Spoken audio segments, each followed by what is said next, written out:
cerita 42 halaman 94 sampai 95. Senin 31 Mei tahun 2021. Di sepertiga malam sekitar jam 1:10 waktu Indonesia Tengah, aku sempat salat tahajud 2 rakaat dengan surah Ar-Rahman pada rakaat pertama dan surah An-Naba pada rakaat kedua. Karena aku tidak menghafal surahnya, jadi aku salat sambil memegang Al-Quran menggunakan tangan kananku. Dalam sholatku, bayangan wanita berhijab dan cadar itu memelukku, dan pada sujud terakhirku aku berdoa dan bayangannya seperti menciumku. Dan setelah salat aku duduk berdoa, namun bayangan wanita berhijab dan cadar itu di pangkuanku dan berbisik menyebut sebuah nama. Setelah itu aku bangkit dan melanjutkan sholat witir 3 rakaat kemudian berdoa. Kemudian aku mengambil tasbih lalu berpikir dan ku coba merebahkan badanku ke tempat tidur, namun bayangan wanita berhijab dan cadar itu melepas cadarnya cukup manis. Kemudian ia berbaring di sisi kiriku dan memelukku, kemudian berbisik menyebut nama itu kembali. Kemudian aku pindah ke sisi kananku memelukku. Lalu aku membaca doa Al-Fatihah, ayat kursi, Al-Ikhlas, Al-Falaq dan An-Nas, kemudian beristighfar, Astaghfirullahaladzim.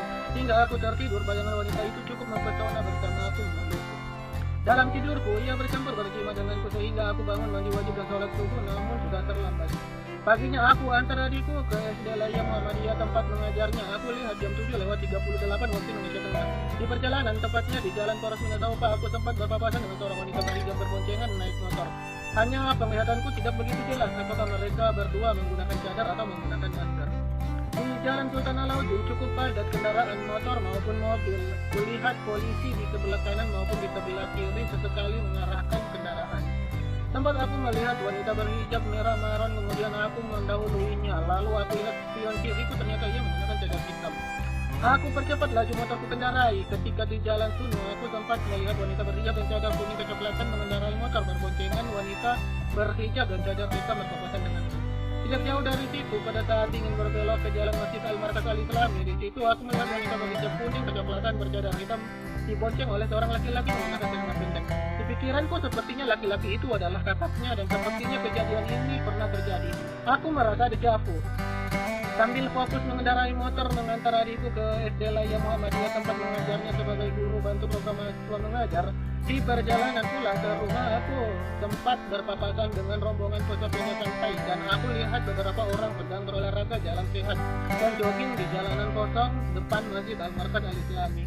Aku tetap fokus mengendarai motor dan sempat aku berpapasan dengan seorang wanita cukup cantik dan mempesona tanpa menggunakan helm, rambutnya cukup panjang terurai serta kulitnya putih kuning kecoklatan.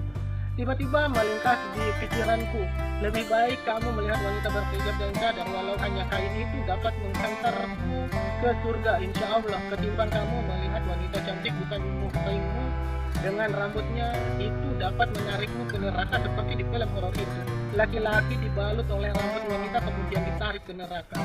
Aku kemudian tersenyum dalam hati, kemudian aku fokus mengendarai motor hingga sampai di rumah, lalu aku ngopi dan menulis serta ngetik.